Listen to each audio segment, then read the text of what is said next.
चलिए आज बात करते हैं भारतीय संविधान के उस पहले और सबसे बुनियादी आर्टिकल की। आर्टिकल 1। ये सिर्फ एक नंबर नहीं है, यहीं से हमारे देश की, हमारी एकता की कहानी शुरू होती है। तो सबसे पहले एक बड़ा ही दिलचस्प सवाल, हमारे देश का ऑफिशियल नाम संविधान के हिसाब से है क्या? इंडिया, भारत या फिर कुछ और? आप शायद हैरान होंगे कि इसका जवाब कितनी खूबसूरती से हमारे संविधान के पहले ही आर्टिकल में छिपा है। क्योंकि बात सिर्फ एक नाम की नहीं है, आर्टिकल 1 इससे कहीं ज्यादा है। ये वो नींव है, वो ब्लूप्रिंट है जिस पर हमारा पूरा देश, हमारी एकता, हमारी अखंडता, सब कुछ टिका हुआ है। तो चलिए अब जरा इसमें और गहराई से उतरते हैं। देखिए, आर्टिकल 1 को ना 3 हिस्सों में या कह लीजिए 3 क्लॉजेज में बांटा गया है। आइए एक एक करके इन तीनों को समझते हैं। ये देखिए, ये है आर्टिकल 1 की पहली और सबसे सबसे जरूरी लाइन। इंडिया, जो कि भारत है, राज्यों का एक संघ होगा। इस एक छोटे से वाक्य में 3 बहुत बड़ी बातें छिपी हैं। पहला, नाम इंडिया। दूसरा, नाम भारत और हमारे देश का कैरेक्टर यानी राज्यों का संघ। और यकीन मानिए, हर शब्द का अपना एक गहरा मतलब है। अब ये जानना भी बड़ा दिलचस्प है कि आखिर यही 2 नाम क्यों चुने गए। देखिए, हमारी संविधान सभा में इस पर बहुत लंबी बहस हुई थी।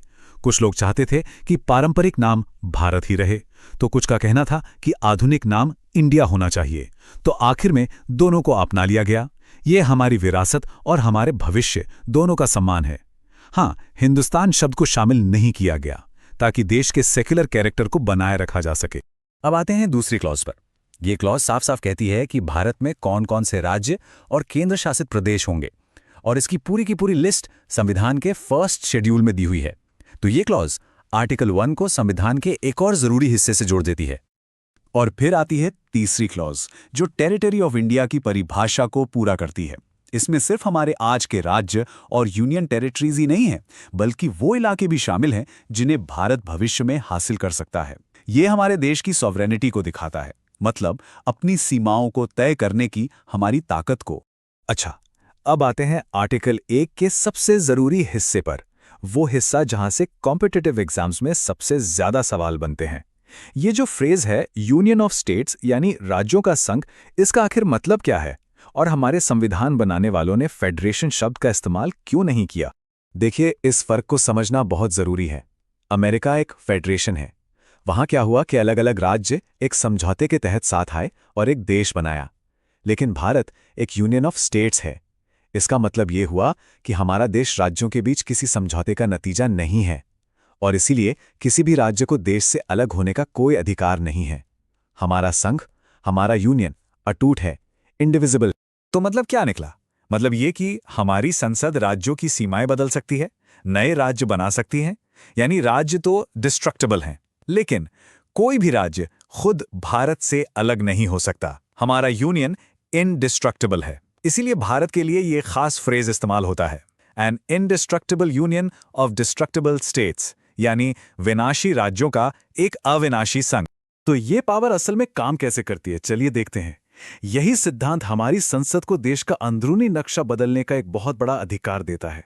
संविधान ने इसका पूरा प्रोसेस बताया है। आर्टिकल 2 के तहत संसद नए राज्यों को भारत में शामिल कर सकती है, जैसे 1975 में सिक्किम को किया गया था। फिर आर्टिकल 3 के तहत संसद किसी भी मौजूदा राज्य की बाउंड्री, एरिया या नाम को बदल सकती है, जैसा कि आंध्र प्रदेश से तेलंगाना बनाते वक्त हुआ। और सबसे खास बात, आर्टिकल 4 ये कहता है कि ऐसे बदलावों के लिए किसी खास कॉन्स्टिट्यूशनल अमेंडमेंट की जरूरत नहीं है, ये सिंपल मेजॉरिटी से हो सकता है। हाँ, लेकिन यहाँ एक बहुत बड़ा लेकिन है, एक एक्सेप्शन, जिसे याद रखना बहुत जरूरी है। अगर भारत को अपना कोई हिस्सा किसी दूसरे देश को देना हो, तो वो सिंपल लॉ से नहीं हो सकता। उसके लिए संविधान में बाकायदा संशोधन करना पड़ेगा। ये बात सुप्रीम कोर्ट ने बेरूबारी यूनियन केस में साफ कर दी थी। ये हमारी टेरिटोरियल इंटीग्रिटी को बचाने के लिए है। तब सवाल यह है कि ये सब जानना एग्जाम्स के लिए क्यों इतना जरूरी है? भाई, इसलिए जरूरी है क्योंकि ये एक ऐसा टॉपिक है जिससे हर कॉम्पिटिटिव एग्जाम में बार बार सवाल पूछे जाते हैं, और इसकी अच्छी समझ आपको बाकी लोगों से बहुत आगे कर सकती है। तो एग्जाम्स में फोकस कहाँ करना है? इन्हीं की पॉइंट्स पर। भारत के ऑफिशियल नाम कौन कौन से हैं? यूनियन ऑफ स्टेट्स का क्या मतलब है? यूनियन और फेडरेशन में क्या फर्क है?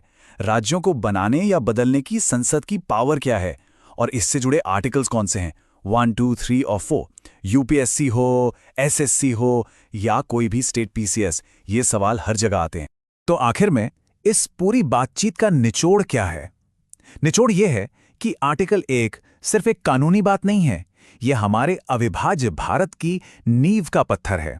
ये आर्टिकल एक ऐलान है, ऐलान इस बात का कि हमारी असली ताकत हमारी एकता में है।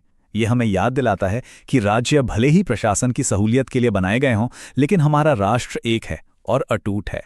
अच्छा, जाने से पहले जरा इन सवालों पर सोचिएगा जरूर। इनके जवाब आपकी अंडरस्टैंडिंग को और भी पक्का कर देंगे, क्योंकि याद रखिए, आर्टिकल 1 को समझना भारत की आत्मा को समझना है। शुक्रिया।